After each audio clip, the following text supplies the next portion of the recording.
business consultant and traveling the world and training and teaching people into using the power of their minds.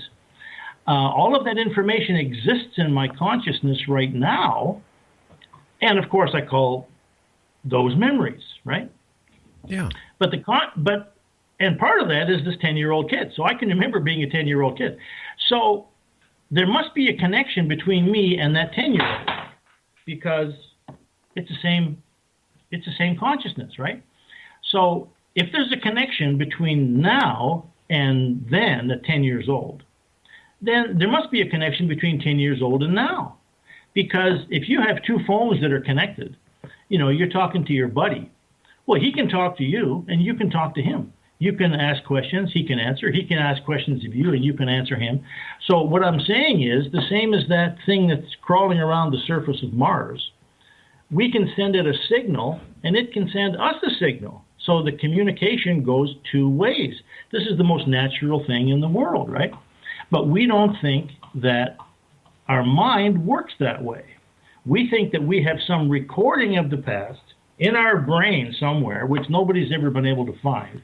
And we don't have any information about the future just because we're told that we don't know the future. But people that are goal setters, people that are visionaries, people like Elon Musk, for example, they create the future they want. They have, they meditate, they visualize, they goal set, and they intend, and they use that part of their inner awareness to communicate with the future and bring it about. Well, it's interesting, too, when you talk about stuff being implanted in your mind and stuff. I kind of going to throw up this. There was a guy back maybe about 10 years ago that when he died, they did an autopsy of him. Okay, the guy was very successful. He was married, had a family, he went to work, he did all this stuff. Found out he had nothing more than a brain stem. I've heard about this. Yeah, and then you sit there and think, okay, well, here's your brain matter, right? And and this is your memories are stored here or stored there. Here's a guy who didn't virtually have a brain. Okay, in all sense, he didn't have the mass. He had a brain stem, but he was able to function a normal life, and that makes you wonder. There has to be something more than our brain that is allowing this to happen. Well, yeah, exactly right. And so there are people around, scientists around. There's a fellow named Rupert Sheldrake. You might have heard of him. He lives in England. And he's one person that says, and he's not the only one, that says that our memories exist outside of our brain. They exist in the ether, or whatever you want to call it. It exists somewhere in your consciousness that's not necessarily in your brain. Your brain is connected to it somehow. But like when I turn on the TV, I mentioned I was watching the Masters today, right? Yeah. Well, the Masters is played in Georgia, right?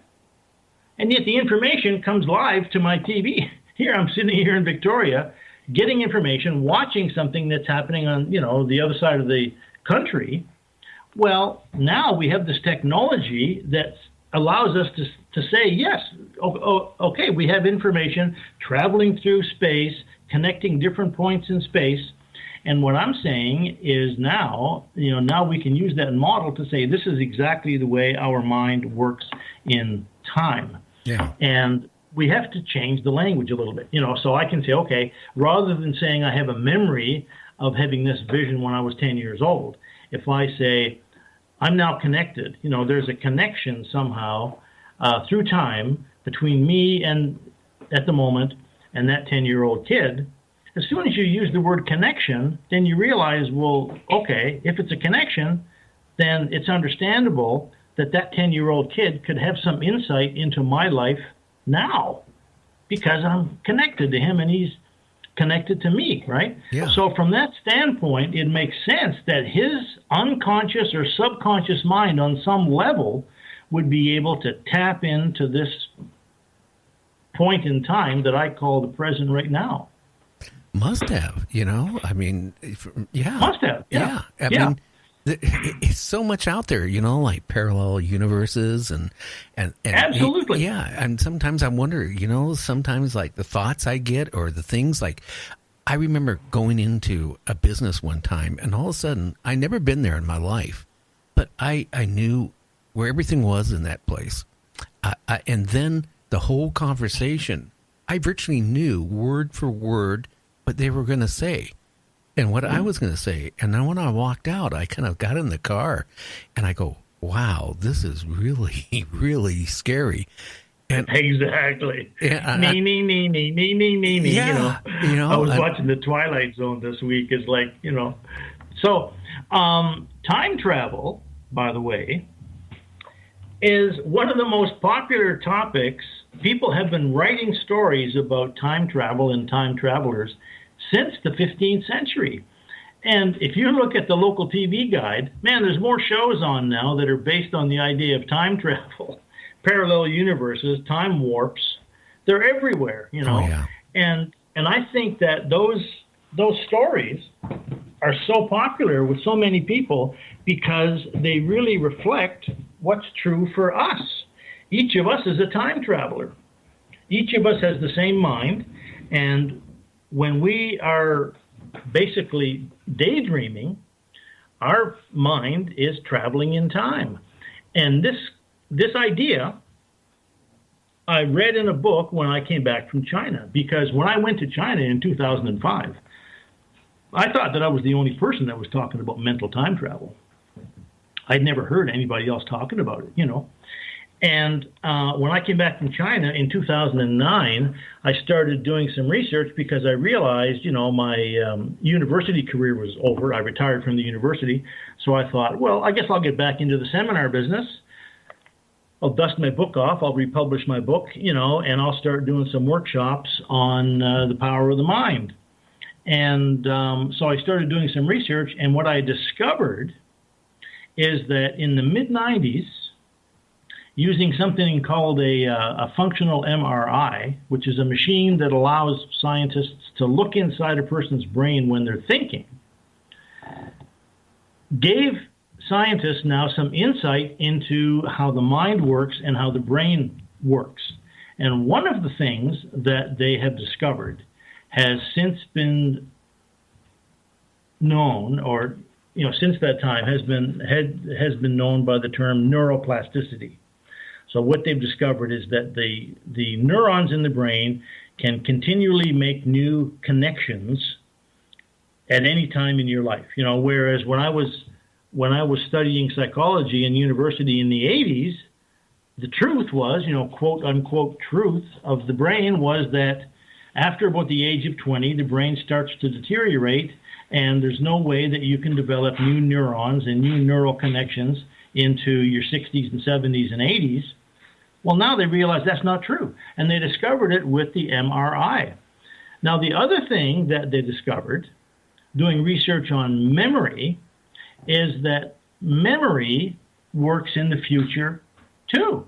So this term, future memory, is not something that I coined. It was coined by a scientist from the University of Toronto. His name is Endel Tolving, and he was one of the world's leading researchers on memory. He was researching memory going back into the 60s and 70s, and in the 90s, using an MRI, doing research on what was happening in people's brains when they were remembering something, he found that exactly the same patterns that he was used to seeing in people's brains when they were remembering were also there when the people were imagining the future. And he said, whatever's going on in the brain that we call memory, it happens in the future as well as the past. And that was the first time that I had heard the term future memory and realized that my ideas about how the mind works in time were not just my ideas, that there's hordes of scientists and psychologists and researchers all over the world now researching neuroplasticity and this idea of future memory. Wow. That's kind of, in a way, scary. It is. I mean, it seriously is. Well, it gave me some confidence because I realized I wasn't crazy, because most of my adult life, I really haven't talked too much about this because I thought it was a little strange, The same as people that have psychic ability, oftentimes they don't want to talk about it, you know. Well, And well, yeah, you know why? Because they're scared other people are going to look at them and put a label on them. And that's right. but you know, That's right. But Anthony, something, you know, I was talking to my guest last night, and what I have noticed in the last, well, see, I started broadcasting late 70s into the early 80s, around that time frame. But, you know, I found that in the last 10 years or so, anything to do with the paranormal or like mind travel or time travel or, you know, UFOs or anything, you know, it's now open, which it wasn't. And you can say, hey, it's the internet. It's done it. And it probably is. And it probably shows like originally Art Bell and Heather Wade and Nori and all that stuff. It bring this stuff out. And now people are talking about it and they're not scared to say, hey, I'm a psychic, or, you know, I can do this or I can do that. Yeah, well, I'll tell you, I'm developing a one-man play, which I'm going to I'm going to be presenting starting in August on Vancouver Island here where I live. It's called Confessions of a Time Traveler, and it's all about how I discovered this theory of mental time travel and the fact that we're all time travelers because each of us has the same mind. Like whenever you're remembering something, there's a part of your mind that's traveling in time, going back and remembering that information. The same as that thing going to Mars. You know, there's two parts to your awareness. There's the outer and the inner. The outer awareness is in the physical body. The inner awareness travels in time. Yeah. So when you are brainstorming or when you're daydreaming, your inner awareness is traveling through time, just like a butterfly, you know, floating around in your backyard. And so I believe that we're all time travelers, and my mission right now is to have as many people as possible learn about this and break free of this idea that, you know, memory is some kind of rigid recording of the past, and we don't know what the future is. We're totally victims of the past because our life is created by the past, which is totally untrue. Our life is created by the future against the background of the past. So Barack Obama gave a talk one day, and there was a line that he said, which I wrote down. He said, "We don't fear the future, we shape the future." So each of us has the ability to literally shape the future that we're experiencing. And the more we think about it, the more we study it, the more we learn things like mindfulness, meditation, visualization, those kind of things, which are becoming really popular now. That is the first step, I think, in getting in touch with this inner power that each of us has to experience the future in advance and to create our goals and our dreams as physical parts of our life. And it also gives us the ability to reframe and change our past. Most people think you can't change the past, you know. Forget the past. You can't do anything about it. It's gone, you know. Yeah, that's what I was going to ask you. Can you change your past? How do you change your past? Is it possible? Well, absolutely you can change your past. So, you know, what is the past except your belief about what things happened and what they mean? Well, you can change your perceptions of the past. You can change the meaning of the past. And when you change what it means to you and how you feel about it, for all intents and purposes, you have a different past. Now, you're not going to be able to change a physical event, for example, you know. Have you heard of a guy named Rick Hansen? Vaguely, yes. Man in Motion? Yes. He took a wheelchair around the world. Oh, yeah. Yeah. Well, I used to work in the same building as he did at the University of British Columbia.